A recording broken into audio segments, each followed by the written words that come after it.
Hola, buenas tardes, buenos días. Esta semana es puente, pero esperamos que estén ahí viéndonos porque les trajemos, como siempre, las 3 noticias más fuertes de la semana. ¿Otra vez? No, pero bueno, pero no. Una semana Oiga, dura. No, pues que esta semana estuvo muy brava. ¿Qué pasó con los pollos? ¿Hoy no vinieron? Yo no sé, se fueron por el hueco otra vez. No, Sacaron permiso. se fueron para el paro. Se quedaron por allá en el paro. Pero fueron los únicos. Yo vi un pollo con pasamontañas. Yo no sé. Yo vi un pollo por allá. Vandalizando metro. ¿Cómo es que se llama el de Bogotá? Transmilenio. Transmilenio. Oíste, Sí. pero entonces fueron los únicos que estuvieron por allá, porque eso estuvo. Convocaron muy hasta solo. pollos esta vez No, porque tuvieron que convocar hasta pollos esta vez porque estuvo regulín bistimbis. A peores fiestas me han invitado, le digo pues. Oiga, No. imagínense que yo al principio de la semana como que pongo temitas que van saliendo para mesa central. Vas anotando. Sí, y de pronto puse uno que ya ni me acuerdo del que es que David Racero. Es decir, los escándalos de este país son tan impresionantes. Son tantos que se a uno apuntan se le el olvida. anterior ahí mismo. Es decir, lo de David Racero, el congresista que fue presidente de la Cámara, fue esta semana. Que fue pasó esta semana. muy protagonista El domingo, en la fue el posesión domingo, de claro. Petro, bien trajeado. Claro, y no clasificó para nuestros 3 temas de la semana. Pero lo mencionaremos. Lo mencionaremos porque pues fue terrible este tema. Es decir, ¿cómo puede ser uno de cínico que se puso el 1 de mayo, hace poco, se puso una camiseta que decía sí a la consulta popular por los derechos de los trabajadores y puso un hilo en Twitter defendiendo a los trabajadores y le sacaron esta semana ese audio en donde dice que está consiguiendo a alguien, pero para menos que de 1 millón, o sea, para menos. No, y a trabajar 13 horas y hacer todo. Menos del salario mínimo. A organizar Que la sin verdura. prestaciones. Sin prestaciones. Trapear, arreglar baños, organizar la verdura, mejor dicho. Entonces, Racero, y uno se va a ver, tiene una cantidad de escándalos y de pronto se da cuenta que es que los que se están quedando con Petro es lo peorcito, es como en el reality. Ustedes han visto que en los reality se quedan como los peores. Los peleones, los sí, intrigadores. Exacto. Entonces en el reality el gobierno de Gustavo Petro se está quedando Racero, se está quedando Armando Benedetti, se está quedando Sanguino. Sí, Sanguino, que también está investigado por También la Corte está Suprema. investigado. Pero el ministro de Salud, Jaramillo, que entonces Que tiene es a sus... qué pena con nuestras audiencias, pero es así, el hijo de puteador, pues, que llega a tratar mal a todo el mundo. Pero ¿no? Qué Daniel, pena ¿qué con le ustedes. pasó? No nos pongamos en esa misma situación. Pero no solamente eso, sino que tiene contratado a su hijastro, a su esposa. Es decir, para ellos se puede que la burocracia sea para una empresa familiar, para el resto del mundo no. Y el otro que le iba a decir era Marta Peralta. Es decir, como que se han vuelto la primera línea de Petro, la línea que le queda, mientras sacó a los que medianamente, pues que eran decentes, que uno veía que eran... el mismo pues, Gustavo claro. Bolívar, es honesto. Susana Muhammad, Correa, Juan el David ministro Correa, de... ministro de Cultura, periodista. Pues, sin contar Gaviria y Alejandro Cecilia López Gaviria, y todos ellos. Es decir, Ocampo, Iván. como que Gustavo Petro en su reality se fue quedando como con lo más maluco. Roa en Ecopetrol. Que imagínate. se quedan los que son capaces de transar por lo bajo, ¿no? Como Sí. los que son capaces de ensuciarse. Y eso que salió por convivencia Leiva, pues, que era para ajustar el combo completo. Sí, claro. Leiva lo sacaron Por convivencia. Bueno, vamos con nuestros 3 temas.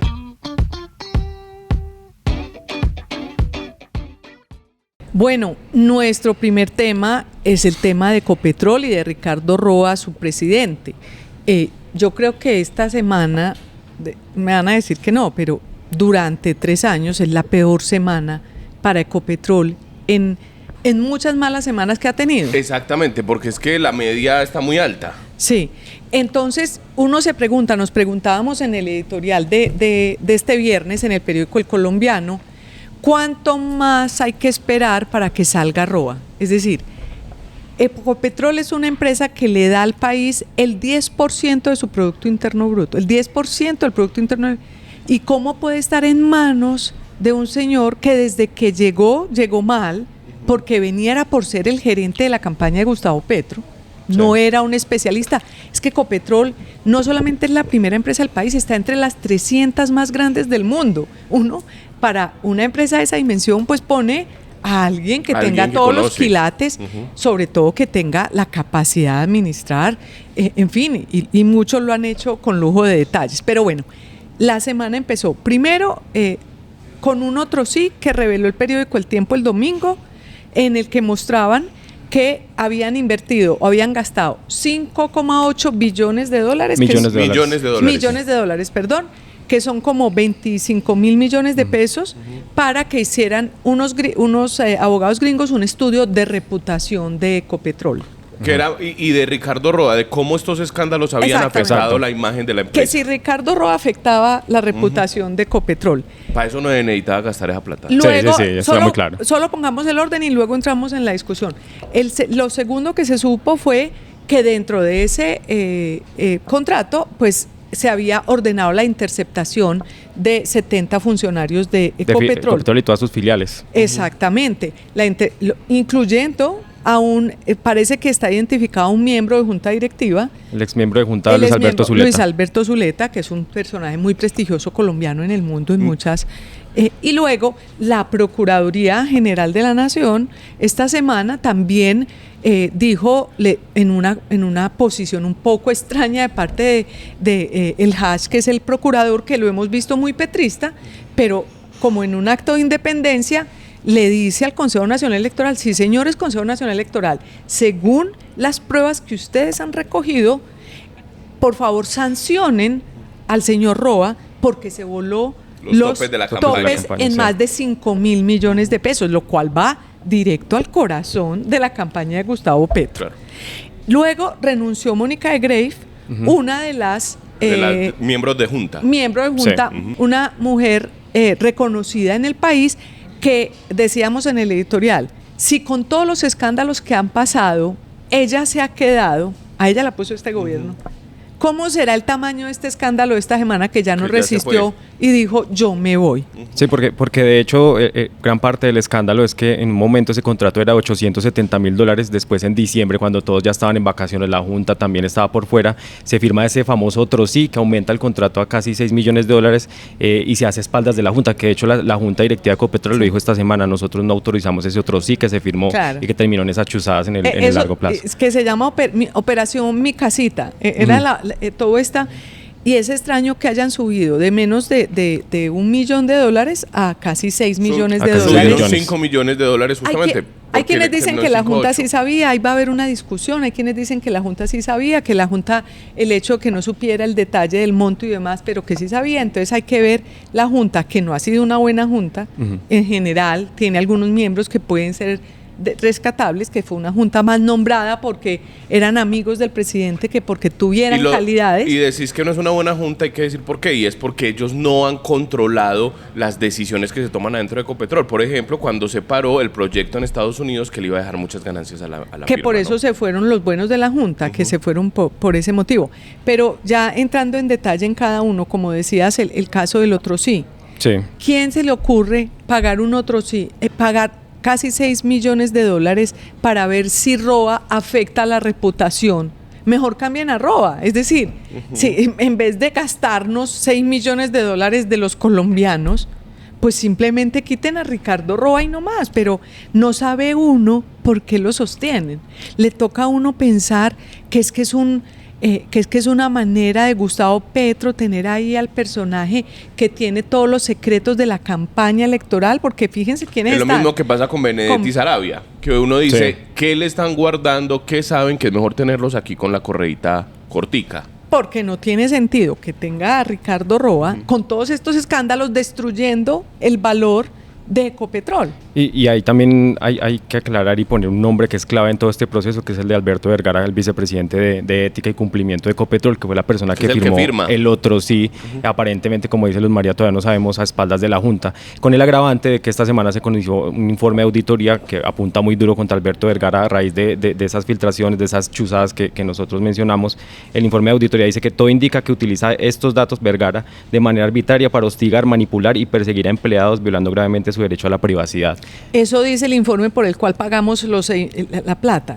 La auditoría, una cientos auditoría de que se hizo en miles de- Ecopetrol, exacto. El otro sí tuvo esos alcances graves hasta donde Pues sabemos. es decir, entonces la auditoría dice que todo va mal, que ya había habido otra auditoría de Control Risk que había dicho que de verdad afectaba la reputación. Entonces uno no sabe por qué Gustavo Petro lo sostiene ahí.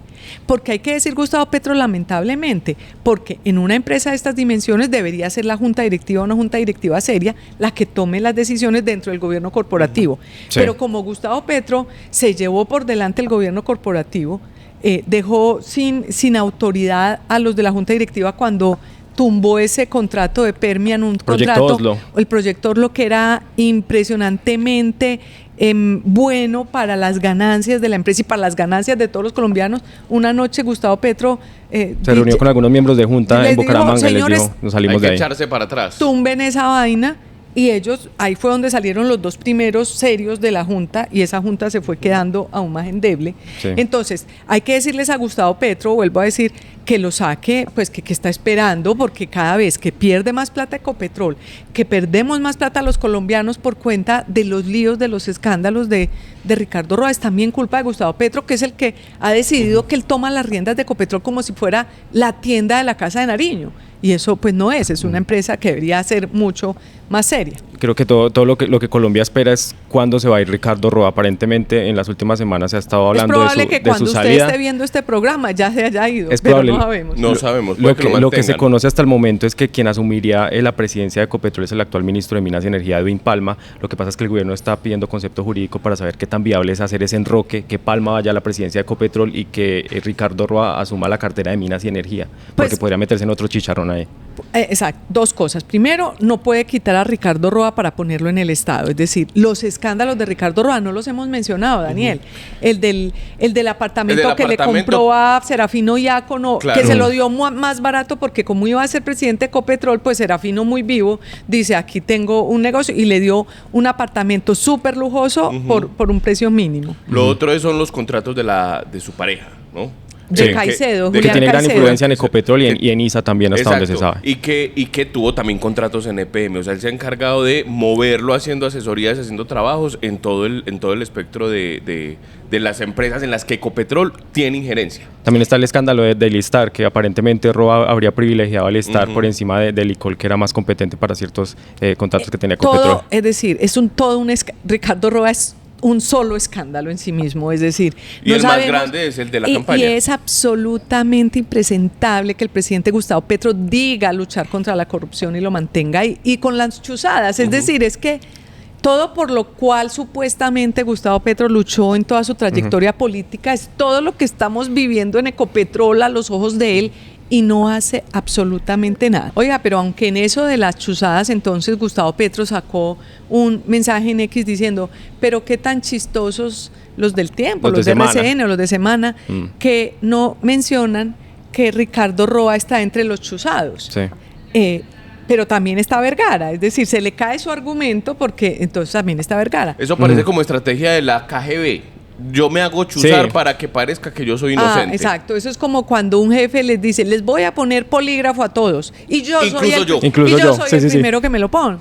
Eso es verdad. Ahora, también hay otros que argumentan que eso es parte de un trámite normal en una auditoría, chuzar funcionarios. Pero bueno, eso lo irán definiendo las autoridades. No, y recordemos que hace un año y un mes exactamente, ante el Congreso de la República, en un debate de control, Ricardo Roa dijo, si yo algún día le hago daño a esta empresa, la pongo, digamos, contra las cuerdas, yo voy a ser el primero que va a dar un paso al costado, y seguimos esperando a que eso pase. Escuchemos ese fragmento. La persona que les habla tiene claro que si algún día llegara a verse impactada, afectada, el buen nombre, la reputación, el valor de la compañía en el mercado bursátil, el ejercicio de relacionamiento entre los accionistas, por estar yo presidiendo la compañía, voy a hacerme a un lado sin necesidad de que nadie me lo pida.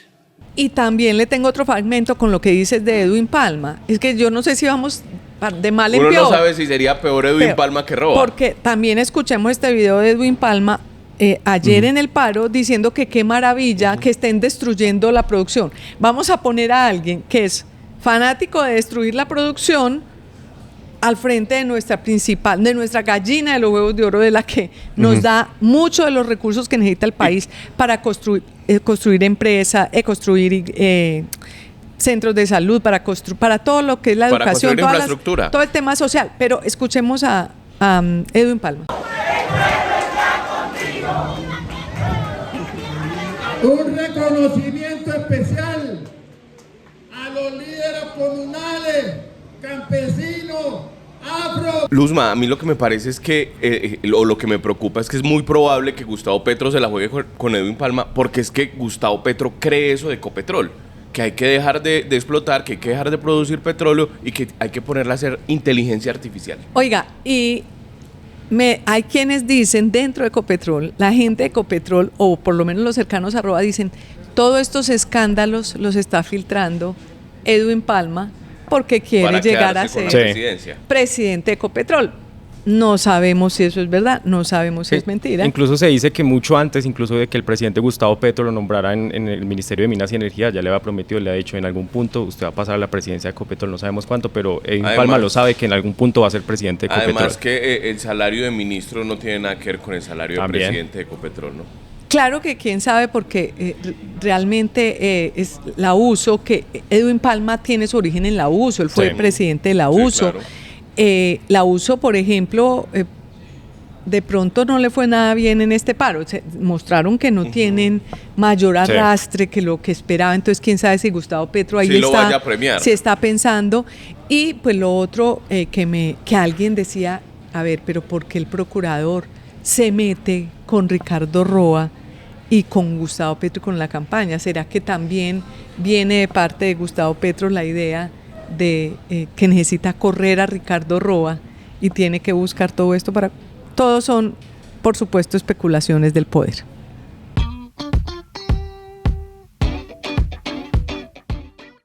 Oiga, ¿usted no va a hacer la presentación de que nos sigan, de que hagan el clic, que todo Porque eso? estás tan abatido. nos Es que asume- siento que me Está viene... más bajito que el paro, hombre. No, pero haga primero su presentación y después... Siento lo que se me viene, pero para que no se pierda nuestros chistes, pero sobre todo la información que le entregamos en El Colombiano de la realidad de Medellín, el país y las noticias también internacionales, síganos en Periódico El Colombiano en YouTube, también aparecemos así en Instagram, en X, en Facebook, suscríbase, dele a la campanita, déjenos un comentario, recomiende esto. Cada vez nos encontramos gente en la calle que dice que ve Mesa Usted se Central. está volviendo como famoso. A mí me hablan solo de usted. ¿Ah, sí? Sí, sí, sí. ¿Por qué realmente. será? Por las camisas. Debe ser. Pega con las tías. No, pero las tías las teníamos abandonadas. Pero no, nuestro segundo tema es el tema del paro, de la reforma laboral, de la consulta popular, que todo está junto. Todos estos tres temas muy importantes están juntos. La consulta popular, acuérdense que de los mismos creadores de Yo no lo crié, Gustavo Petro ahora dice yo no la convoqué, no convocó el paro. Es decir, Gustavo Petro, como el paro resultó un fracaso rotundo. Si algo le sale mal, él... No, pero no solamente porque le salió mal, es por otras razones que dice yo no lo convoqué, de los mismos creadores. Sí, acá también tenemos nuestro capítulo, creo yo. Oiga usted que no compra las mismas camisas de Fruco, vea. Él me imita De a los mí. mismos creadores de las camisas de Fruco. Oíste, pero sí, se parece la camisa, no voy a negar, la mía es más bonita, pero además se parece a un compañero que se llama Álvaro Guerrero. No. Pero mire, antes de que usted le eche la monte a Álvaro Guerrero, quiero decir que desde que usted menciona lo de las camisas, Daniel no la volvió a traer. Porque es se decir, achantó. creo que hay algo ahí que no está funcionando. Es mejor. Esa camisa apenas era para ir al paro. Hace 8 días vine con una camisa muy bonita, pueden ir a buscarlo en YouTube.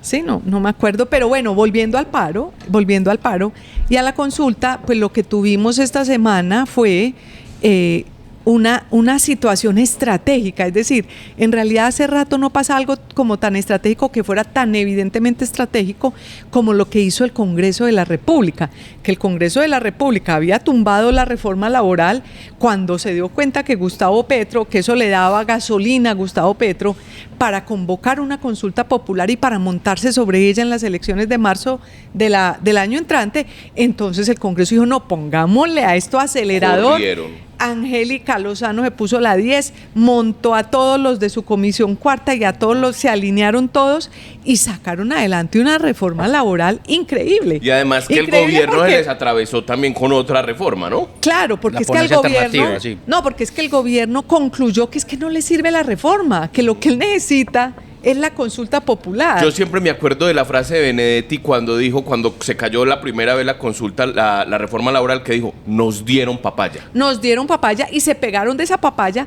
pero quedaron se pegaron de una papaya que ya no les funciona, porque ¿qué pasó? Entonces esta reforma laboral que toma unas decisiones muy importantes, que da recargos del 100%, recargos que ni siquiera muchos países de Latinoamérica los tienen. No, es el país con el recargo más...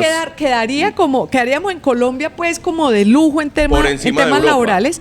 La jornada laboral de hasta las 7 de la noche bajaría de 9 de la noche a 7 de la noche, lo demás serían horas extras, entonces eso son unas ventajas. ¿Y cómo será de evidente el malestar del gobierno que salió el pacto histórico a decir que no, que esa reforma no les sirve? Entonces habrá que ver. Y también quedó lo de 4 días de trabajo y 3 de descanso. Claro, que de acuerdo entre los trabajadores y los empresarios, pues pueden hacer una semana de 4 días de trabajo. Pero ¿cómo será la molestia, el malestar que les da porque no van a tener la posibilidad de la consulta popular, porque se les desinfló la consulta popular? Que entonces Benedetti sale a decir, habrá que ver si en plenaria son capaces de votar en contra de la reforma laboral, claro, porque el pacto histórico ya dijo, no, esa reforma no nos representa. Ahí van a quedar expuestos. Aida Bella salió a proponer otra. A ver, entonces no le van a votar en favor a los trabajadores que tengan recargo dominicales y nocturnos y que tengan... sería la insólito. torta. Pero y todo quedó más demostrado cuando Benedetti dice que el gobierno va a sacar la consulta popular versión 2 por decreto. Claro, exactamente, porque entonces, pero fíjese, y esto, a la hora de ir a las calles, se notó que la gente no les está copiando. Ya la gente está cansada. Porque entonces, acuérdense, bueno, le voy a dar la palabra a Santiago para que nos ilustre un poquito de todo esto del paro, del llamado a huelga, de lo que pasó. Ya le pisamos un poquito el tema, pero ubíquenos usted en el contexto del tema. Santiago Ángel desde Bogotá, nuestro editor político. Luz María, pues lo primero que hay que decir es que desde que el presidente estaba en China y luego en Roma para darle el saludo al inicio del papado de León XIV, el presidente estuvo dando un discurso de convocar a las calles. De hecho, desde Roma él convocó a este concepto que él ha llamado cabildo abierto, que como lo dijo Rodrigo Privni, en estricto sentido jurídico no es un cabildo abierto, en Barranquilla a su regreso la semana pasada. Y pues lleva por lo menos 2 meses convocando a movilizaciones y a la gente a que salga a las calles de manera general. El paro pues fue un fracaso. Para el 1 de mayo, Fabio Arias y las centrales obreras habían dicho que esperaban, incluso también esa cifra la ratificó Benedetti, que esperaban a 10 millones de personas, pues ni cerca. Y para este paro del 28 y del 29 de mayo, otra vez dijeron que esperaban a 4 millones de personas. Difícilmente salieron 30.000 en los 2 días en todo el país. Y lo segundo es que, pues, como usted lo dice, el gobierno todo se ha desmarcado del paro porque no encontraron ni las cifras ni las expectativas, y lo que sí ocurrió fueron más bien hechos de violencia que molestaron a muchos ciudadanos. Sí, que se quedan es con el vandalismo en realidad, porque fíjese que en la estrategia del estallido social que hicieron hace 4 años, pues había movilización y vandalismo. No tuvieron gente, no tuvieron calle, al contrario, las calles se le voltearon.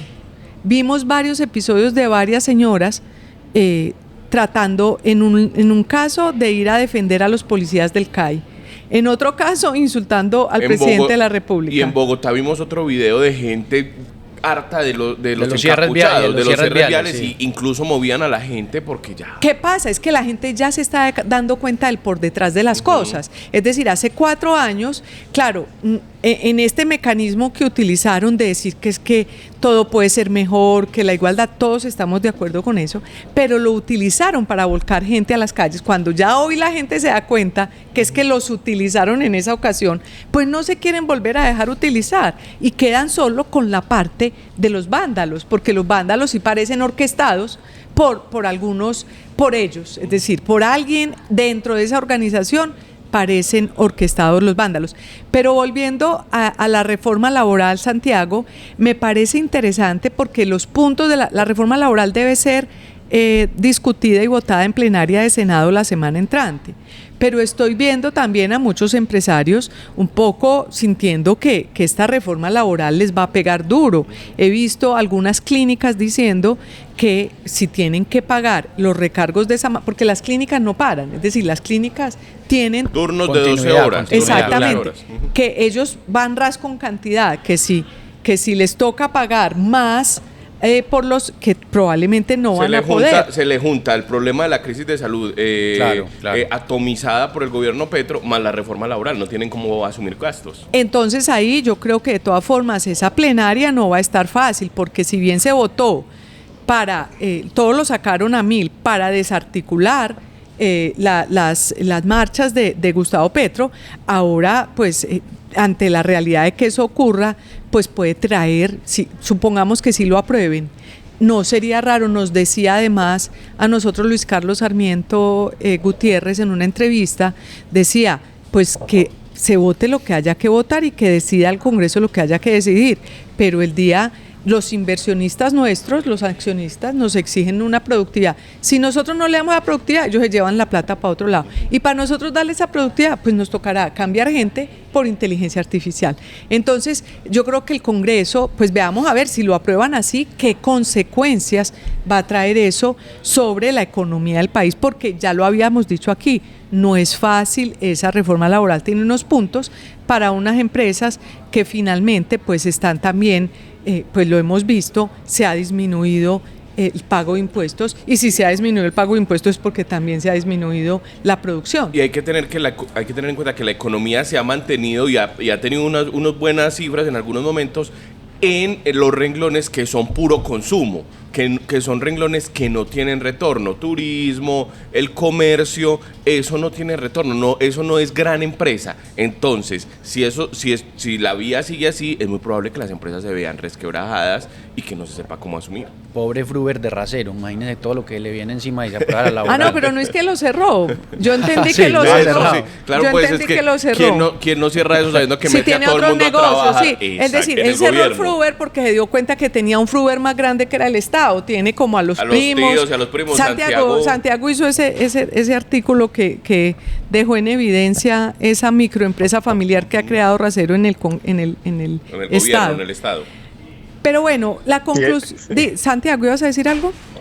No, que Racero tiene por lo menos a 9 o 10 familiares en el Estado, en varias entidades, contratados hoy, uno de ellos con 5 contratos, y además pues todos relacionados con José Luis Mallorca, que paradójico, Luz María, porque era uno de los grandes empresarios de Medimás. ¿Es un primo es de un él? tío, es el tío que hace política antes de él, del departamento del Cesar, fue candidato a la gobernación, pero es que Mallorca era accionista de Medimás, que es el peor ejemplo de una EPS en el sistema de salud. No. Es que como habíamos dicho al principio, en el reality del gobierno de Petro están quedando los peorcitos en su primera línea.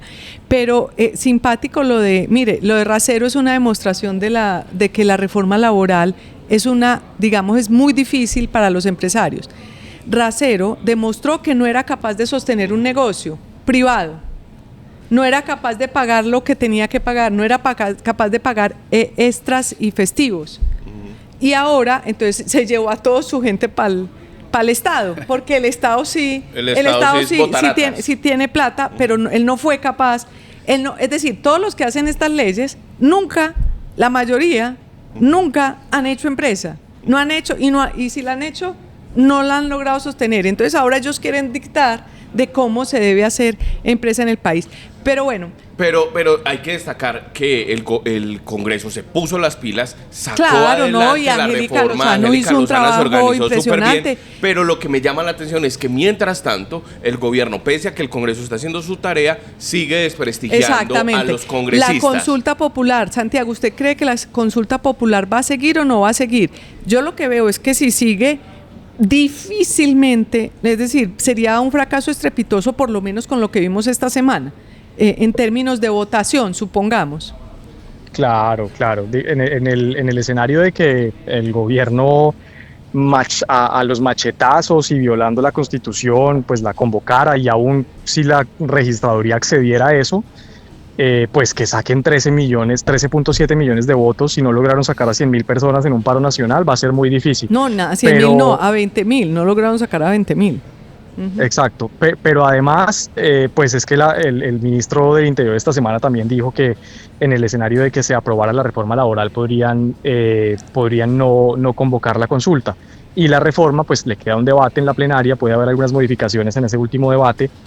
Vamos a ver qué pasa. Porque efectivamente esta consulta es impracticable si se aprueba la reforma como va, porque prácticamente las 12 preguntas de la consulta relacionadas con lo laboral ya están resueltas en esta reforma laboral. Entonces eso es posible que por eso sí termine el Congreso de la República aprobando esta consulta. Ahora, lo que usted decía, sería insólito que saquen esa consulta por decreto. Ahí sí Gustavo Petro pasaría la línea de una dictadura. Ahora, porque la Corte ya dijo lo que tenía que decir. Está pasando por encima de la ley. Y hay un tema que se nos quedaba y es el de Gustavo Petro, pues que hicimos el chiste, pero no redondamos sobre él, que Gustavo Petro desligándose del paro. Ah, sí, claro. Es decir, que él no había convocado el paro, cuando evidentemente, pues muchas evidencias, ya lo dijo Santiago, que él estaba convocando al Cabildo Abierto desde entonces. Hay un video impresionante donde él dice que nombra que delega en una comisión, no me acuerdo el nombre, para que haga las movilizaciones. Es decir, en Barranquilla, en el Cabildo de Barranquilla, sí, es imposible él dice que lo niegue, pues, que unas comisiones. Veamos ese video. Yo delego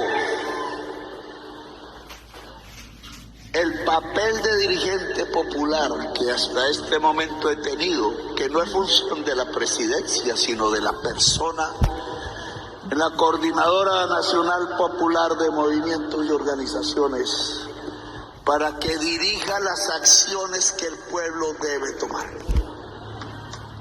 Sabiendo, uno, no se atacan los bienes de la clase media, no se rompe un solo vidrio como a EPA le pasó, porque miren lo que le pasó a EPA. El vidrio no tiene la culpa. No se ataca a los miembros de la fuerza pública. La orden a todo miembro de la fuerza pública es no levantar el arma contra el pueblo, luego el pueblo debe abrazarlos. Y luego también, el mismo día del paro, la USO publica un trino diciendo vamos a participar de la movilización del paro nacional convocado por el gobierno nacional y las centrales obreras. Entonces, si uno de los participantes dice que lo convocó el gobierno nacional, entonces pues... Y no cualquier participante. Entonces, lo que esto evidencia es que Gustavo Petro, me acuerdo cuando la gente, los que votaron por Petro decían que mejor que Petro ganara porque o si no incendiaba el país.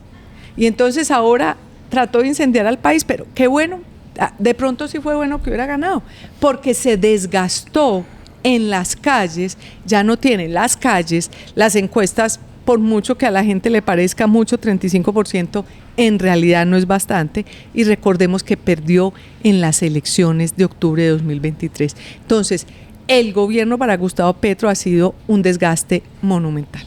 Y también está, Luz María, la declaración de Fabio Arias, que es uno de los dirigentes de la Central Unitaria de Trabajadores, pues que es una barbaridad, porque Arias dice, uno, que ellos sí estaban buscando bloquear el transporte público en las principales ciudades del país, que ese era uno de los objetivos del paro, y dos, que según su interpretación de la Corte Constitucional y de algunos conceptos de la Comisión Interamericana de Derechos Humanos, que bloquear el transporte público, los servicios públicos esenciales, es un derecho fundamental y que lo van a seguir haciendo. Oigamos el video, que es interesante. Estos 2 días han sido completamente de anormalidad en la vida rutinaria de los bogotanos, derivado exactamente de las apreciaciones que diversos compañeros en las diversas localidades lograron realizar bloqueando el transporte masivo de Transmilenio, que era una de las tantas formas con las cuales veníamos a realizar este paro nacional de 48 horas. Pero además, ante la completa soledad, es decir, es que convocaron 2.000, 3.000 personas, ¿con qué autoridad Alguien que solo convoca a 2.000, 3.000 personas va a decir que hay que bloquear el Transmilenio. ¿Con qué autoridad si la Corte le acaba de aprobar los mayores beneficios que pueden tener los trabajadores? Es que en realidad se nota el interés personal de cada uno de ellos, que no están trabajando por la gente ni por los trabajadores, sino que están trabajando por mantener sus pequeños pedacitos de poder. Pero es insólito, y decía usted, sacó a relucir es que un informe de la Comisión Interamericana de Derechos Humanos, pero es que un informe de la Comisión Interamericana de Derechos Humanos no es la que le dice al país cómo tiene que funcionar. En buena hora, el alcalde Carlos Fernando Galán lo denunció penalmente. Vamos a ver qué dice nuestra Corte, si es válido o no, porque vimos a mucha gente sufriendo, caminando. Lo entrevistaban a Arias. Yo hubiera querido que le preguntaran si él tiene hermanas, familia, hijos, que tengan que ir a trabajar en transporte público para ver si les tocó caminar.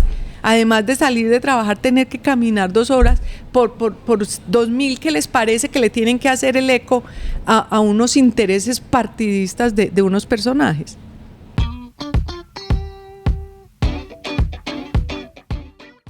Bueno, y nuestro cuarto tema es que no hemos vuelto a hablar de Medellín, es que nos ha tenido muy ocupada la realidad nacional. Pero este año está de cumpleaños todo el mundo en Medellín, ¿no? Sí, empezamos con los 40 años de Proantioquia. Ya lo celebramos, ya entre chuleados. marzo y abril. Bueno, ahora en agosto los 70 EPM. Importante, sí, nuestra joya de la corona. Y el 30 de noviembre los 30 años del metro. Y una solución de movilidad interesante. Y hay uno más grande y más importante. Ah, sí, el más importante, los 350 años de Medellín. Que también son en noviembre. Que 2 de noviembre, sí. Sí, yo cumplo con Medellín. ¿Sí? ¿Sí? De una vez les digo. Vos contaste una historia. Sí, no, ¿Qué fue? que cuando yo tenía 7 años, Medellín cumplía 300 años, es decir, ya les estoy diciendo cuántos tengo. 8 años. Y entonces a todos los niños los llamaron de la alcaldía de Medellín a darle un regalito.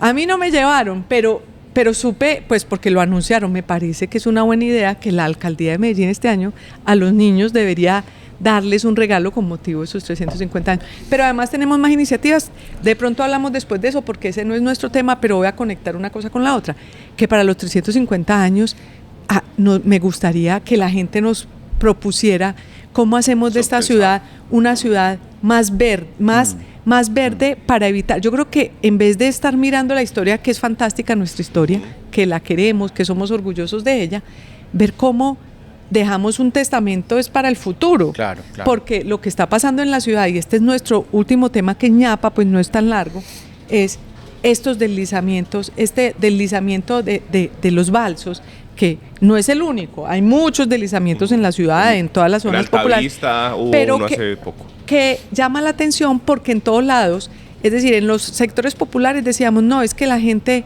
se asienta en las quebradas y entonces por eso ocurren las tragedias. O hacen banqueos en pleno taludo, en plena montaña muy perpendicular. O modifican las licencias, que fue lo que pasó en los balsos. Exactamente. Entonces el tema es que no solamente en los sectores populares, sino también en los sectores que deberían tener mayor responsabilidad. Todos tenemos la misma responsabilidad, pero digo, que tienen mayor acceso al conocimiento, a las normas, pues debería... Y hacer las cosas bien, porque tienen dinero. Es increíble que lo que se conoció esta semana es que el derrumbe fue por culpa de que no tenían las licencias bien. Sí, ¿Qué fue lo que pasó, Juan digamos Diego? que recordamos que hace 3 semanas un enorme derrumbe tiene cerrada la loma de los balsos.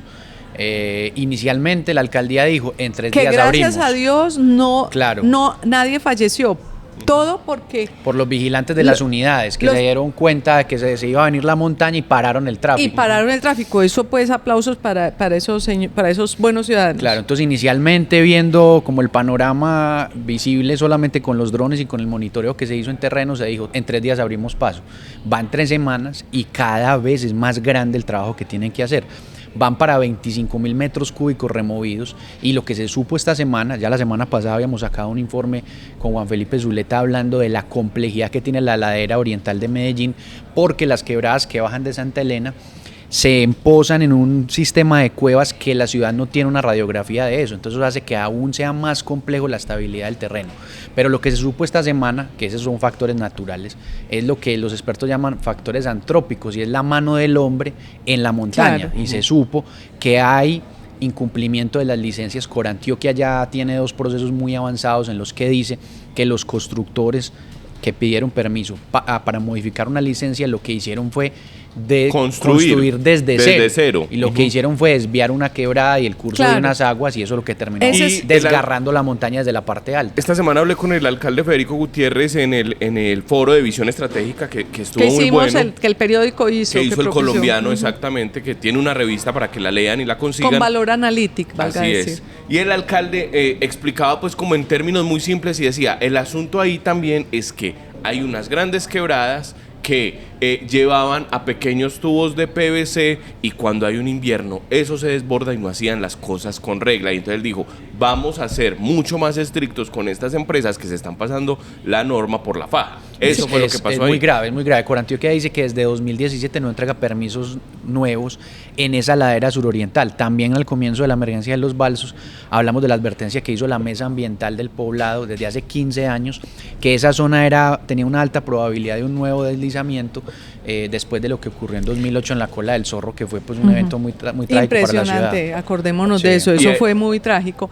Pero bueno, yo creo que lo que necesita la ciudad es una transformación estructural en esa materia, porque Medellín tiene una característica que no tienen otras, o el Valle de Aburrá, es la cantidad de quebradas. 4.196, dicen que es la ciudad con más quebradas en el mundo. Y hemos construido mucho, entonces el cemento hace que, es como cuando un edificio, cualquier filtración de agua, pues lo destruye. Entonces, a Medellín lo tenemos que pensar distinto. Y eso tiene que ser estructural. Ojalá para estos 350 años, todos los que tengan ideas sobre cómo hacer de un Medellín un desarrollo más verde para poder seguir disfrutando del valle que fue con estos tiempos de invierno, porque además el problema es estos tiempos la conversación que tuvimos con Alejandro Echeverri. Exactamente, el gran urbanista. Lo vamos a proponer este fin de semana para que salga por fin la entrevista, que ya estaba en el podcast. ¡Qué comprometida! No, ya la tenía ahí. Y él decía un dato en la conversación, y es cuánto se demoraba el agua en bajar desde las altas laderas. Cuando llovía antes, se demoraba muchos días en bajar al río. Claro. Ahora, por la impermeabilización de la construcción, el agua baja como en Lizadero. Y colapsa cualquier drenaje que haya. Entonces, lo que está pasando ahora en Medellín con todos estos derrumbes se sabe apenas el comienzo de una era que puede ser muy catastrófica si no cambiamos estructuralmente cómo está organizada nuestra ciudad. Una cosa importante. No vamos a hablar más, pero dele. El alcalde se comprometió 91.000 millones de pesos con el área metropolitana para atender el río Medellín, que es otro de los grandes dolores. Quería recordarlo aquí para que nos vean y que quede ahí escrito. Que quede constancia, pero también quedó constancia en el foro. Pero bueno, muchas gracias a todos ustedes, que no nos dejen de ver porque sea puente, saquen el ratico. Pues ya si no nos vieron, si ya llegaron no acá, ya no fue. Sí. Los pollos que ojalá vengan la semana entrante, que así hayan estado en el paro, los recibimos de vuelta. Que aquí somos solidarios con todos los puntos de vista. Y bueno, gracias Daniel, gracias Juan Diego, y a ustedes desde el periódico El Colombiano en Medellín los saludamos en su mesa central.